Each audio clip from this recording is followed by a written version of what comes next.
Hello and welcome to GM Talks. Today we're gonna look at the exchange sacrifice.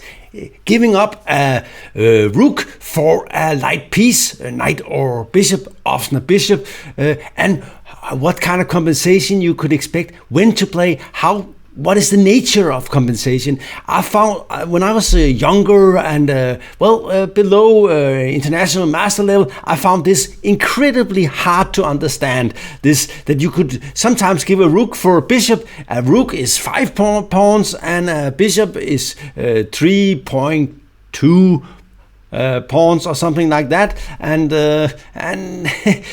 how come you have compensation, and how to think about this and how to play. So today you're gonna get a crash course in the exchange sacrifice, and we are featuring a great game played yesterday in the Danish league by Grandmaster Lars Schandorff, my good old friend, and esteemed and well-known author of chess books. He wrote about the Semislav and the Caro-Kann and a repertoire for white and so on. So let's get into the game.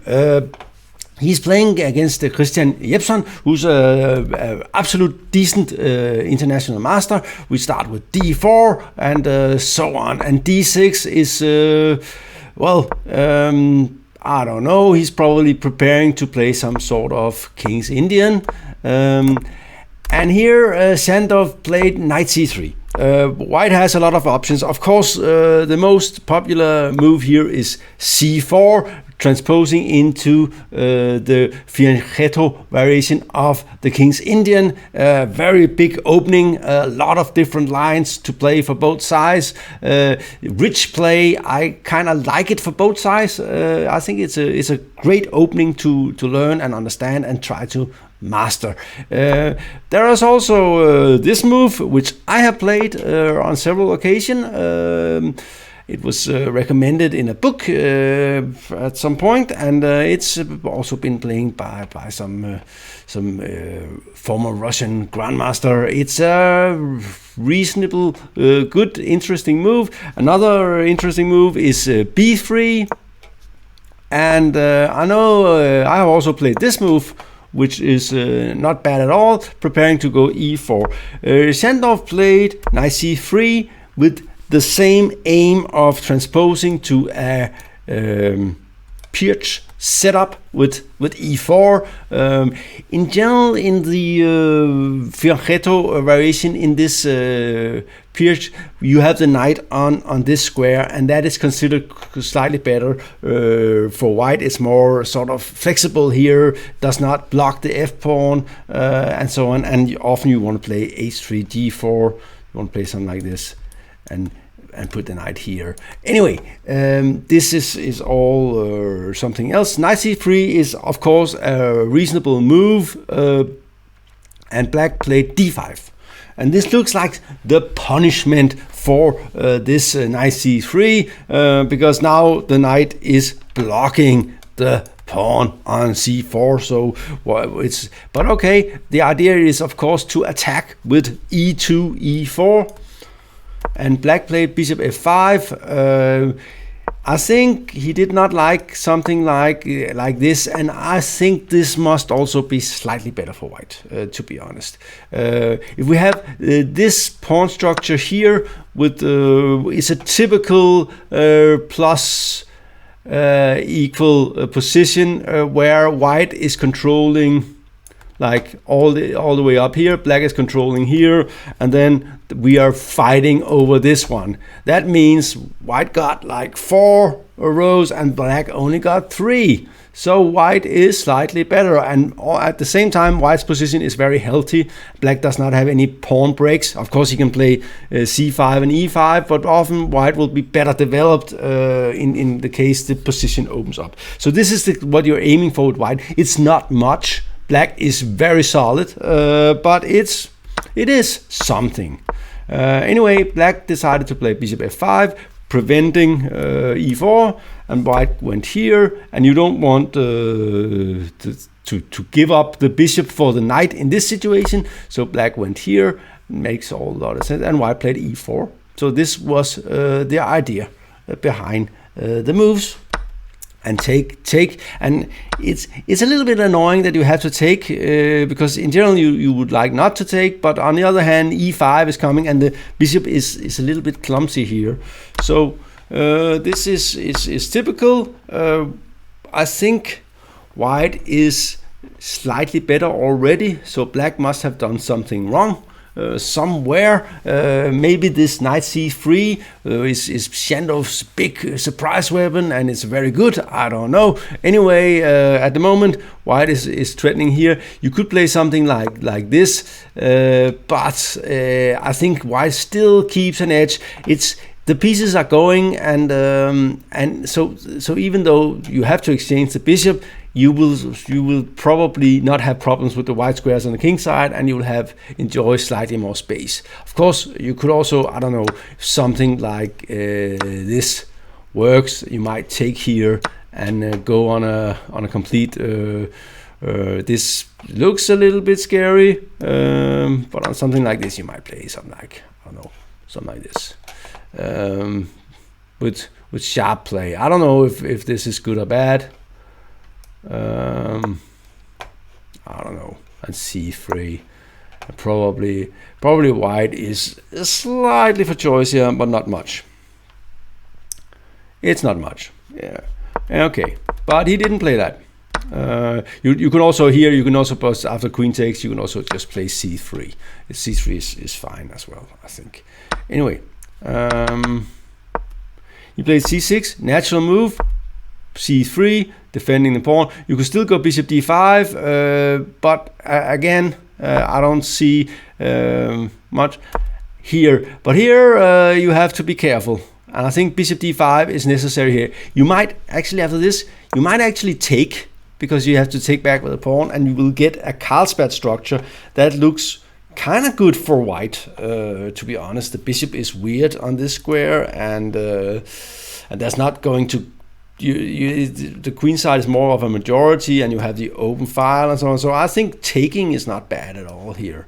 This might be good. But you could also just play knight f3. Anyway, black should definitely do something natural here, and what he did was this move, and this is a mistake. This is a mistake. It looks very natural.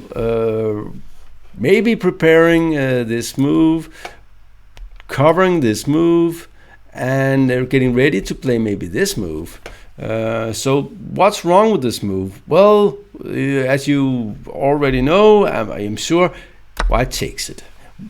So giving up a rook, five pawns for 3.2 pawns. What is that? The thing is, as after this move, white will and he has to take, of course, and white will get one of the pawns back. Here, we also see that black's structure is nasty. We also see that white's got this really strong unopposed bishop now. Black's king is also a little bit uneasy here, so it's already clear that white has great compensation for the exchange. And I think most players, strong players, would consider this a no-brainer. This is what you do in this situation. You simply have to do it. The thing is, well, if you know you have to do it, the thing is following up on the move. So how to play next, and that's what we're going to discuss. That's where the learning is taking place, because I think most of you probably know that this is, you can feel it. It looks like you can already see that black's knight is clumsy. The pawns are weak. This bishop is strong. This bishop is biting on a brick wall here, right? These pawns are just crushing it and has no potential. And at the same time, white has this square, and if black is going to get rid of that square, then this becomes much weaker, and so on. So it's all black's position is starting to rot a little bit. Queen b3, of course, a very cool move. You got an attack here, got an attack here. and black decided to cover the pawn on b7. The thing is, if this one goes, then this one would have gone as well, and then you suddenly have clearly enough compensation, and with the bishop pair and so on. So he gave up one pawn, and white decided, no, I'm not gonna take that. I'm just gonna keep your pieces tied down and attack the pawn here. So this already looks, it's threatening to win material with a check here and attack here on this guy. So knight goes back onto a very, very passive place. Okay, so what then? Well, you want to put more firepower on this one, and you don't want your knight here. So where to go? Well, I think the best move is probably this move. Just saying, okay, I'm going to g5, and if he plays a6, then I will just play something silly like rook d2 and bishop d2 and rook e1, and this one is weak already, right? So this structure will make black suffer a lot. Schandorff didn't play that move. He played this move, and the idea is, I think he was a little bit afraid of h6 maybe, but I don't think you should be. But he's also preventing this move followed by this move, because he's going to put the knight on f4, where it will guard that one and attack that one, and so on. c5. Now that is this is a very natural move, trying to get out with some space here, and white decides to take, and that's probably maybe. The thing is, white's got this feeling that his bishop pair is more or less worth the same as the rook. So it's and black's damage structure and the increased activity for white. So he's not gonna allow anything. But I think actually the best move is probably this, and then he probably something like this. But here, white is clearly he's gonna be nasty on the e file here, and he's gonna have very, very long term compensation for sure. This is not fun. Some like, for instance, it could be something like this, bishop d2, followed by this move, and so on, and maybe later white will just go here and soften up the king's either. This is very, very unpleasant for black. This is clearly you don't have much to look forward to. It's not a lot of fun, and I think black is suffering a lot here. The computer might be able to hold, but humans will not. Okay, so knight f4 was probably the best move. He just took and played knight f4. So winning back the pawn for sure. But black is doing what you usually do when you're ahead on material. He says, "Can we exchange queens?" And you could exchange queens here, but he did it like this, and this was probably a little bit surprising for a lot of players, because you allow the queen exchange, and we know that a rook is 5 pawns, and a bishop is only 3.2 pawns. So, but the thing is, white squared bishop is definitely better than 3.2 pawns here, and the better structure and the passive piece here and here and so on, and this one will just really make a killing on the white square. The thing is, if you do, for instance, something like this here, white structure improves a lot. These, oops, not like that. I'll use like something like. And white will be probably able at some point to create a lot of passed pawns. This is a very compact structure that will sort of keep the advantage going for white here. So in this situation, it's almost impossible to play with black. White will win a second pawn, have at least equal material and the initiative and the chances to create passed pawns and so on. And this is more or less in practical game. This is probably losing for black. It's just not good to play this style. What can you do with this bishop? It cannot help or anything. Anyway, he did not. He just took, and white took back, and king here, and bishop e3. And we see that white is just saying, okay, just you can take it here. And the computer believes something like that endgame is completely equal. That is not the case.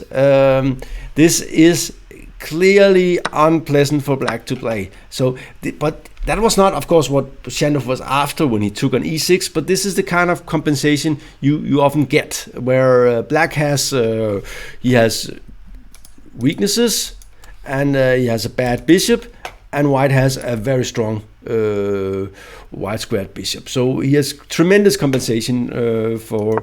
He instead decided to keep the queens on, and that's because he needs the rook to start working. He needs his rook to start working, and he needs the heavy pieces to help him a little bit. Rook e1, and another thing is it's very easy for white to play, because you just have you can just kick the queen around, and you have different plans. You want to win this pawn, of course, but you also want to keep black passive. You want to keep this guy in, and then you want to open the H file to make this king down here less happy is another thing. So and Schandorff has decided the ending is good, and of course he's right. The bishops are very, very, very strong. Anyway, black decided that okay, and the thing is he's already in some sort of trouble with the bishops. He should probably go to c8 here, but then comes something like bishop f7, and white wins another pawn here on e7, and he does, of course, anyway this way, and this is definitely a mistake. E5, a horrible, ugly move. Both you're still losing the exchange, but at the same time you are burying the bishop here. So what you really need for black is activity. So you should try to play something. For instance, after something like this, you need to see if you can do something here and play maybe something like this, trying to of course white is better, but you could say something like this. It's clear that white is better, but it's not completely winning, and sometimes you might even consider something like this to go for opposite colored bishops, especially if you can get some activity and attack against the king. So that would have been better. Instead he played this e5, very instructive mistake. He put the piece here on e5 and make this bishop even worse than it already was. Bishop g5 is kind of the cool way to the thing is, what you don't want, what he was hoping for is, of course, this, where we have opposite colored bishops, and black is only, if he takes, you're down with a pawn, you're down with 2 pawns, but bishop h6 might win it back immediately, and then you're only down with 1 pawn and opposite colored bishops. There are some decent chances to hold this, even though white will play for an attack with the bishop. When you have opposite colors bishops in a position like this, you should always play for an attack, because you have one more piece to attack with on the white squares, and black has one. It's just missing one defensive piece. Anyway, e5 was clearly a mistake, because he didn't play that. He just played bishop d5, and black is already in bad way, and of course he wanted it, but now he's stuck with this pawn on e5, and that probably will go lost at some point. White starts with rook e2 just and here black should definitely play bishop h6, I think, just to admit he's behind 2 pawns, but he will be able to get some counterplay. He needs the bishop to start working, and he doesn't manage that in this game, which just shows anyway. The exchange sacrifice was a complete success. So how to play and how to win this game? Okay, white is up a pawn, but black is not lost, but he is close to lost. So the first part of it is h4 is often a good move. It's hard to explain why, but the thing is, if you want to attack the pawn, you have to do something that will make the white squares even weaker, and so it sort of fixes the pawns on white squares, so this guy will later be able to attack them. Okay, and then you want to centralize your king, and here. And they're just moving around a little bit, getting closer to the time control. Schandorff was using a lot of time here, but he's not going to make a draw at all here. White can never lose and has great winning chances. And I think he finally stumbled onto the winning plan here. So just controlling this and freeing the bishop for the rook for active duty. Here it comes. And here, okay, and next step is, of course, to push the pawns on the queen side. So black's bishop here is a mess. Of course, he would love for g4, because then you can get rid of you can exchange the h pawn for the e pawn. We want the e pawn for free, but of course it would have been nice to play d4, d5, but also put the king here in a cage. But first we push on the side where we are stronger, and black decides he's afraid of g4 at some point, because if white will threaten it as soon as this rook leaves this rank to go and give a check here. So that's part of it. c4 and bishop e6. Just and another plan is to run in with the king, and this made it easier because now it's just an easy pass pawn here, and king is coming in, and black decides to panic. Of course, it's very, very lost here. White is just threatening to push the pawn. Instead, he gave up the pawn, and still. This is not going to be a fortress at anywhere at all. a4, just simple, and black, of course, has to defend a little bit here. But white is definitely winning, and you have a lot of time. This is important. Just keep control. Don't allow anything bad to happen. And black decides he cannot wait anymore. He's trying to. If he could just get rid of all the pawns on the king side, he would have some chances, but it's not really going to happen. And white is just very annoying here. And this is very typical for Schandorff and all the players like him. They like to think, oh, he's going to give me a draw. No, he's not going to give you a draw. He's just going to do something like this, and bishop e4, and winning a second pawn.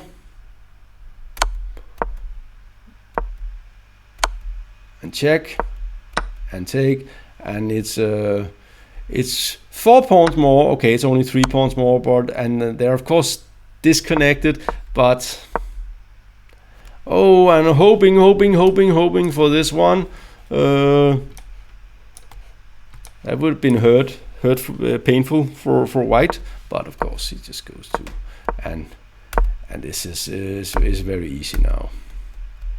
And at the same time, black resigned. I think the easiest way is just to go check and a7, right? So and then just rook somewhere, something like this, and so on. So this was a very typical example of a very typical thematic exchange sacrifice, ruin black's structure, ruin his coordination, making the white squared bishop very strong, giving black weaknesses, and then exploiting those weaknesses in the subsequent play. Notice how much control white kept during the whole game. This is very important and very difficult to do. Schandorff, of course, is a grandmaster and with excellent technique, and this is one of the things he is good at, is getting this kind of position, not giving away chances for black to get this. And notice this bishop was a ghost the whole game. It was never ever really part of the action. It just rammed around and could not defend, could not attack, could not do anything. This was part of white's grand scheme of how to play this position. Anyway, this was DM Talks. I hope you enjoyed this episode, and like and subscribe and share and all these things would be nice for the DM Talks channel, so we get the good words about this channel out there. Wouldn't that be nice? Or are you trying to keep it as a secret? Thank you for watching.